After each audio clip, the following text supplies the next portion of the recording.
स्वागत है आपको एक बार फिर से मेरे YouTube चैनल पर। तो आज क्लास 11 के रसायन विज्ञान अभ्यास 3 में आज हम लोग पढ़ेंगे मेंडलीफ का मूल आवर्त सारणी क्या है। मेंडलीफ ने मूल आवर्त सारणी क्या बनाए थे और उनके सारणी से क्या लाभ हुआ था और उनमें क्या दोष पाया गया जिसके वजह से मेंडलीफ का मूल आवर्त सारणी असफल हो गया और उसके बाद से कौन से सारणी बना, तो आज इस वीडियो में बताया जाएगा और आप सभी विद्यार्थी से अपने कॉपी में नोट करते चलिएगा।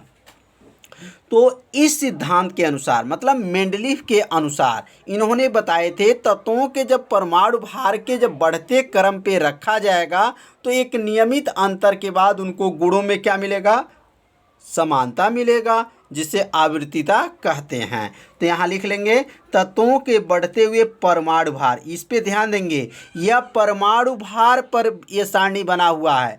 तो परमाणु भार के क्रम पे रखा जाए तो एक नियमित अंतर के बाद उनके गुणों में समानता पाई जाती है, जिसे आवर्तिता कहते हैं। इसे ही मेंडलीफ का मूल आवर्त नियम कहते हैं। मतलब मेंडलीफ का जो मूल आवर्त सारणी बना था वह तत्वों के परमाणु भारों के बढ़ते क्रम पे रखे थे और एक नियमित अंतर के बाद उनके गुणों में क्या मिला था, समानता मिला था। उसे क्या कहते हैं, आवृत्तिता कहते हैं। तो यहाँ पे 4 लाइन है। आप 4 लाइन नहीं याद करना चाहते हैं, आप सिर्फ 2 लाइन आप लोग याद रखिएगा। मेन जो है ये 2 लाइन बहुत ही जो है आईएमपी है। तो आप लिख सकते हैं तत्वों के भौतिक तथा रासायनिक गुण उनके परमाणु भारों के आवर्ती फलन होते हैं। क्या होते हैं, परमाणु भारों के आवर्ती फलन होते हैं। मतलब यहाँ परमाणु भारों के, यहाँ मतलब जो आवर्त सारणी ये जो बनाए थे यह परमाणु भारों के बढ़ते क्रम पे रखे थे। तो यह 2 लाइन जो है आप सभी विद्यार्थी याद रखिएगा कि मेंडलीफ का मूल आवर्त सारणी क्या है। तो लिखेंगे तत्वों के भौतिक तथा रासायनिक गुण उनके परमाणु भारों के क्या होते हैं, आवर्ती फलन होते हैं। अब हम लोग पढ़ेंगे मेंडलीफ का मूल आवर्त सारणी के लक्षण क्या हैं। तो मेंडलीफ के मूल आवर्त सारणी के जो लक्षण हैं वह निम्न हैं। यहाँ नोट कर लेंगे पहले हेडिंग को कि मेंडलीफ के मूल आवर्त सारणी के लक्षण। तो यहाँ नीचे लिखेंगे मेंडलीफ के मूल आवर्त सारणी का जो लक्षण है वह निम्न है। पहला इन्होंने क्या बताए थे, इनके लक्षण में क्या है, तो इस सारणी में तत्वों के परमाणु भार के क्रम में रखा गया था। मतलब जो ये सारणी जो बनाए थे मेंडलीफ ने, जो मूल आवर्त सारणी बनाए थे उसमें जो तत्वों के परमाणु भार के क्या था, बढ़ते क्रम पे रखा गया था। और इनके जो आवर्त सारणी जो बना था उसमें 8 ऊर्ध्वाधर कॉलम थे। कितने ऊर्ध्वाधर, 8 ऊर्ध्वाधर कॉलम थे। तो लिख सकते हैं यहाँ पर कि इस आवर्त सारणी में 8 ऊर्ध्वाधर कॉलम होते हैं जिन्हें समूह कहते हैं। क्या कहते हैं, समूह कहा जाता है। मतलब 8 ऐसे सीधा जो लाइन 8 कॉलम थे तो उसे ऊर्ध्वाधर कॉलम कहा जाता है और उसे समूह कहते हैं। और इसमें 12 क्षैतिज पंक्तियाँ होती हैं। मतलब ऐसे जो था 12 कॉलम बने थे, सीधा जो बना था 12 कॉलम बना हुआ था। तो 12 क्षैतिज पंक्तियाँ होती हैं जिन्हें क्या कहते हैं, श्रेणियाँ कहते हैं। और चौथा जो है इनका जो लक्षण है इस आवर्त सारणी में, एक समूह के सभी तत्वों के गुण क्या होते हैं, समान होते हैं। मतलब जो तत्व एक समूह में रखा गया था उस तत्व का जो गुण होता था, सभी तत्वों का जो उस गुण मतलब समूह के जो जितने भी तत्व रखा गया था एक समूह में, उन सब का गुण क्या था, समान होते हैं। तो यह 4 जो है इन आवर्त सारणी का लक्षण बताया गया। तो आप सभी विद्यार्थी इस 4 जो लक्षण को आप सभी विद्यार्थी अपने कॉपी में क्या कीजिए, नोट कर लीजिए, 2 बार पढ़िए, निश्चित है आपको यह लक्षण आपको याद हो जाएगा। अब हम लोग पढ़ेंगे मेंडलीफ का मूल आवर्त सारणी से लाभ, क्या लाभ है। मतलब ये जो सारणी बनाए थे उस सारणी से इनको क्या लाभ हुआ था। मतलब ये जो सारणी बना था तो वो सारणी से क्या लाभ हुआ।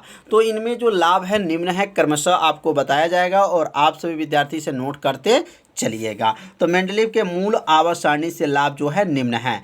पहला है, मेंडलीव के मूल आवर्त सारणी से तत्वों के भौतिक तथा रासायनिक गुणों का अध्ययन क्या हो गया, सरल हो गया। मतलब इस आवर्त सारणी जो बना तो बनने के बाद से तत्वों के जो भौतिक और रासायनिक जो गुण होते हैं उसका अध्ययन क्या हो गया, सरल हो गया। दूसरा जो है, इनके आवर्त सारणी में तत्वों के परमाणु भार ज्ञात करने में क्या मिला था, सहायता मिला था। इनके आवर्त जो सारणी बना था, इस आवर्त सारणी से तत्वों के परमाणु भार ज्ञात करने में क्या मिला था, सहायता मिला था। और इसके आवर्त सारणी से नए तत्वों का क्या हुआ था, खोज हुआ था। मतलब इस आवर्त सारणी जब बन गया तो नए तत्वों का क्या हुआ था, खोज हुआ था। तो यहाँ पर 3 लाभ आपको बताया गया है। मेंडलीव के मूल आवर्त सारणी से 3 लाभ को यह आप सभी विद्यार्थी अपने कॉपी में नोट कीजिए, 2 बार पढ़िए, निश्चित है यह लाभ आपको क्या होगा,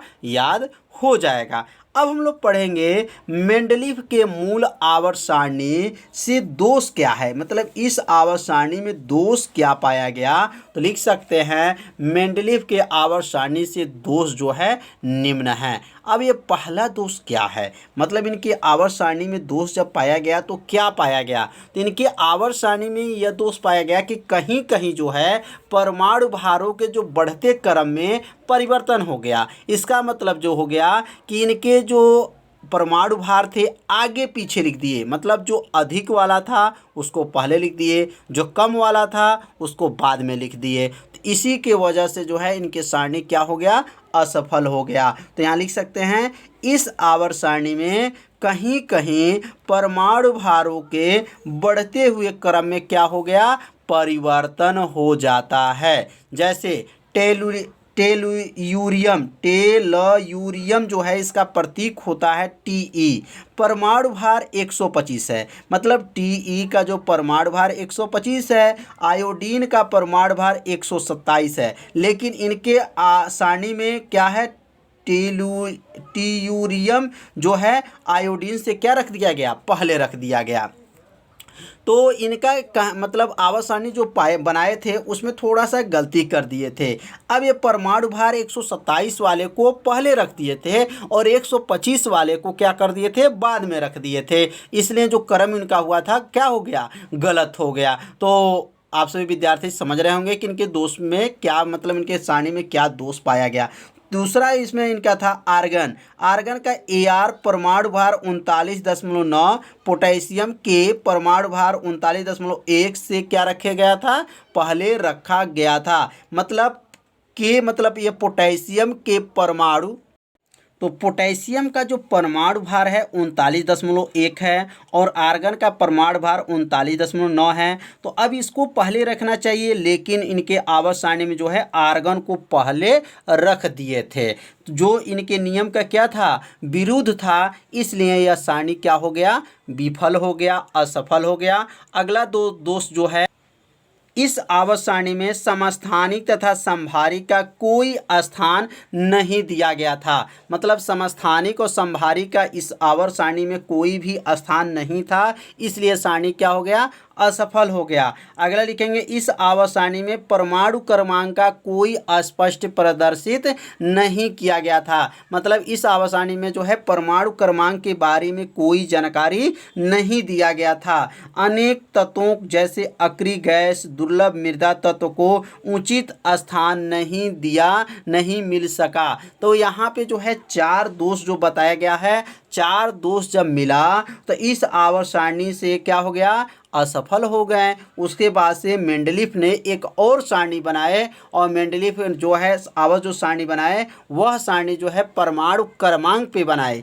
पहले जो सारणी बनाए थे वह परमाणु भार पे बनाए थे और दूसरा जो सारणी बनाए थे वह परमाणु क्रमांक पे बनाए थे। तो अब यहाँ लिखेंगे कि मेंडलीव का आधुनिक आवर्त सारणी या संशोधित आवर्त आवर्त सारणी। मेंडलीव का जो आधुनिक आवर्त सारणी हुआ और संशोधित आवर्त सारणी, संशोधित मतलब जो पहले वाले सारणी में था जो दोष था उस दोष को संशोधित कर दिए, मतलब दोष को दूर करके एक और सारणी बनाए। तो अब यहाँ लिखेंगे इस सिद्धांत के अनुसार। अब इसमें लिखेंगे तत्वों के परमाणु क्रमांक। पहले क्या था? परमाणु भार था। अब लिखेंगे परमाणु क्रमांक को बढ़ते क्रम पे रखा जाए तो एक नियमित अंतर के बाद उनके गुणों में क्या पाई जाती हैं? समानता पाई जाती हैं, जिसे आवर्तीता कहते हैं। तो इसके पहले वाले में भी आवर्त सारणी में यह बात को लिखा गया था, बस यहाँ पे परमाणु क्रमांक के जगह पे परमाणु भार था। अब यह जो है 3 लाइन जो बताया गया है, अगर 3 लाइन नहीं लिखना चाहते हैं तो आप 2 लाइन इसको याद कर लीजिए। तत्वों के भौतिक तथा रासायनिक गुण उनके परमाणु क्रमांकों के क्या होते हैं? आवर्ती फलन होते हैं। यह 2 लाइन जो है बहुत ही आईएमपी है। मेंडलीव का आधुनिक आवर्त सारणी या संशोधित आवर्त सारणी क्या है?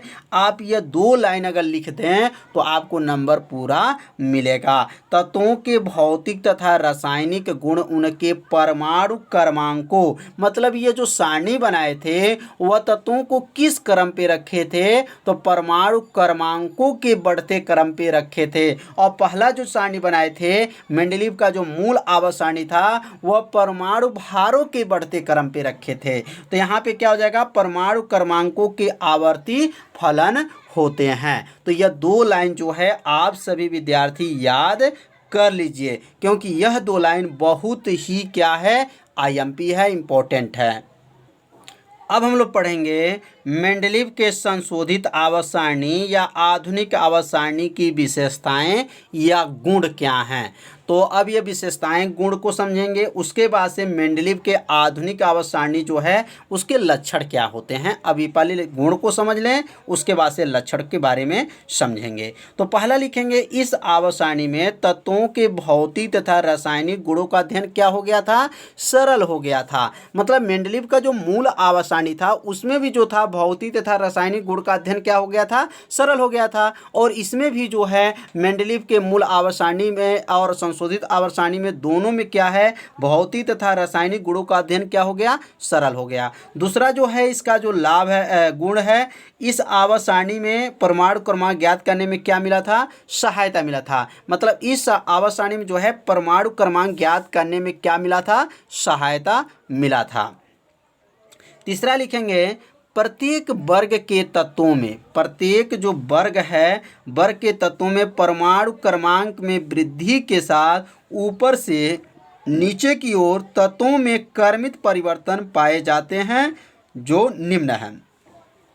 मतलब जो उनके जो सारणी बना था उस सारणी में जो परमाणु क्रमांक का अगर वृद्धि किया जाए तो उनके ऊपर से अगर नीचे की ओर जब तत्वों में क्रमित परिवर्तन पाया गया, पहला जो है परमाणु क्रमांक ऊपर से नीचे बढ़ता है। अगर परमाणु भार याद रखेंगे, परमाणु भार जो होते हैं ऊपर से जब नीचे जाते हैं तो क्या होता है? बढ़ता है। तो इस आवर्त सारणी में परमाणु भार जो है ऊपर से नीचे बढ़ता है। दूसरा जो है आयनन विभव ऊपर से नीचे घटता है। याद रखेंगे इस आवर्त सारणी में जो आयनन विभव होता है ऊपर से नीचे क्या होता है? घटता है। तीसरा जो है इसमें लिखेंगे परमाणु आकार, जो इसके जो परमाणु का जो आकार है ऊपर से नीचे, मतलब ऊपर से जब नीचे जाते हैं तो क्या होता है? बढ़ता है। तो यह चीज़ें जो भी बताए जा रहे हैं इसे आप सभी विद्यार्थी गहराई से समझिए और इसे अपने कॉपी में नोट करिए, 2 बार पढ़िए,